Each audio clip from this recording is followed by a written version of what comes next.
Hello my dear friends, and welcome back to another very exciting Star Wars video. And today, we're going to be talking about Mortis. One of the biggest topics in Star Wars fandom at the moment, Ahsoka Season 2 with its connection to Peridea is set to answer a lot of big questions. And in light of this, we have a related update, one that comes from legendary voice actor Maul himself, Sam Witwer, one of the coolest guys in the industry, a dedicated Star Wars enthusiast, and someone who makes time for other fans. He has answered many of my questions in the past, and his passion for the galaxy far, far away is super contagious. And that brings us on to today. Sam answered a question that's been bugging Clone Wars fans for years. Why was part of the Mortis arc from Season 3 deleted? That's right, there was originally going to be an additional scene where the Son of Mortis, voiced by Sam Witwer, was going to speak to the spirits of Darth Bane and Darth Revan, two iconic Sith from the expanded universe, as ghosts. Now, as we know, a visionary illusion of Darth Bane made its way into Season 6, so he was canonized, but Darth Revan was left out.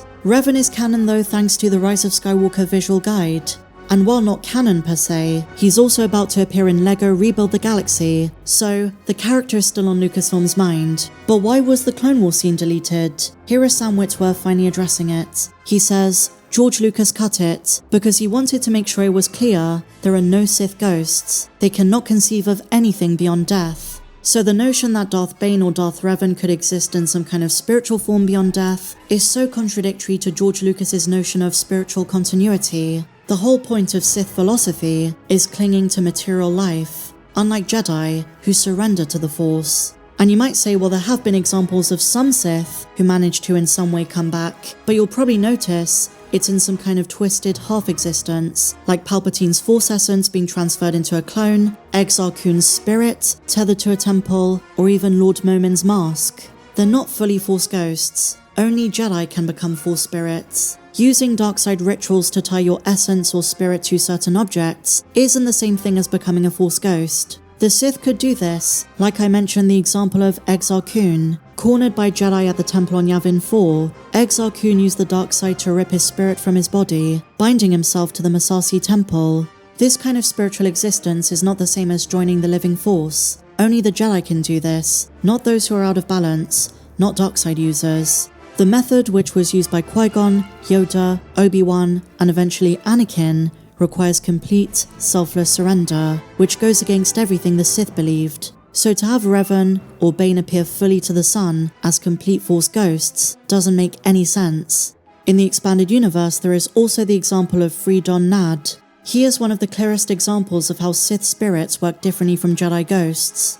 Free Don Nad was a Jedi Knight who lived 4,000 years before the Skywalker saga. After falling to the dark side, he conquered the planet of Onderon, ruling it with dark side sorcery. When Nad finally died, he refused to surrender to the Force, so he entombed himself in a crypt, and using darkside rituals, he anchored his spirit. His presence lingered in the tomb, corrupting and manipulating people long after his death. He was even able to guide his descendants, Queen Aminoa and King Omin. And just to show you how fickle and fragile these Sith spirits are, his ghost was destroyed by Exar Kun.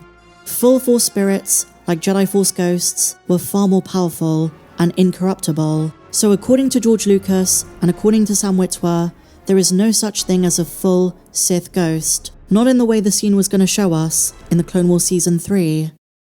Another reason it didn't make sense is why would the Sun, who is the cosmic embodiment of the dark side, seek the help of underlings, mortal beings of the past, who tapped into the dark side?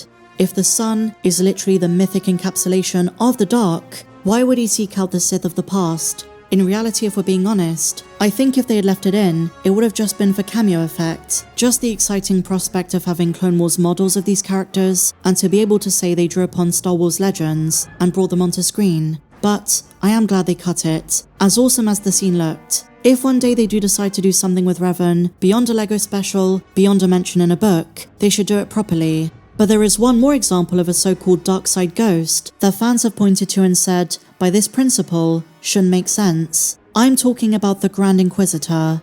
This truly is a bizarre case. The ghost of the Grand Inquisitor appears in the 2020 run of Star Wars comics. It's in issue number 6, where Luke Skywalker retrieves his yellow lightsaber. He goes to the temple on Tempes, where once the Grand Inquisitor served as a guardian over an abandoned Jedi outpost. It's here where Darth Vader trapped his spirit after his death in Star Wars Rebels. And in confronting Luke, the Grand Inquisitor lamented over his fate, musing once again how there were worse fates than death. And so fans are looking at this and saying, well, doesn't this contradict the principle of no Sith ghosts? Well, I would argue it's a grey area. The Grand Inquisitor was not a Sith, and is definitely not a full Force ghost. Let's take a look at the comic. Luke walks in and senses a presence, finds the lightsaber, and that's when he's approached. Appearing in a ball of painful flames, the Grand Inquisitor says, "Careful what you wish for, boy." "Who are you?" Luke asks. "Once, I served the Jedi. I wielded a lightsaber like the one you hold. Then I hunted Jedi in service to Vader and the Emperor. Now I serve them still and kill every seeker who follows the path Vader created to this place. I presume I always will. You will never kill a Jedi again. Who trained you, boy? A wise Jedi Master. And you call yourself a Jedi? Did they get bored with you and stop halfway through? You are pathetic. You hold the lightsaber like a child." So to cut a long story short, the Grand Inquisitor fails to kill Luke. He's basically still a servant of Darth Vader. It's like he's living in hell. His spirit can't escape. And so Vader arrives to scorn him. "You failed. I have served for so long. Will there never be a chance of release?" The Grand Inquisitor asks. "You are but a tool shaped to serve my purposes. You will continue." And then he laments, "There are worse things than death." So to answer the question, no, he's not a Force ghost. He's not a Force spirit, he's not a Jedi spirit or a Sith spirit. He is a trapped essence, forever indebted to Vader, no chance of release. So you can make the argument that there is some overlap, but I don't think this breaks the Sith ghost principle. But I do find it fascinating Sam Witwer is answering these questions, and I wonder how much of this idea plays into Ahsoka Season 2. We saw the Son of Mortis die, but is his spirit somehow still out there? His essence? Does it reside on Peridea? And could Baylan be the next iteration of him?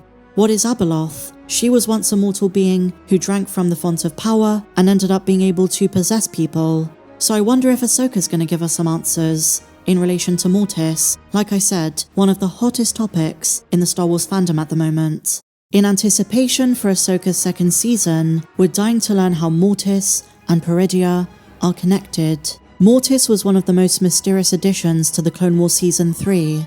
3 beings known as the Ones, who are the embodiment of the Force itself, the Father, the Daughter, and the Son. And while all 3 of them appear to die on screen, that isn't the end of their story. They appear to be connected to other parts of Star Wars mythology.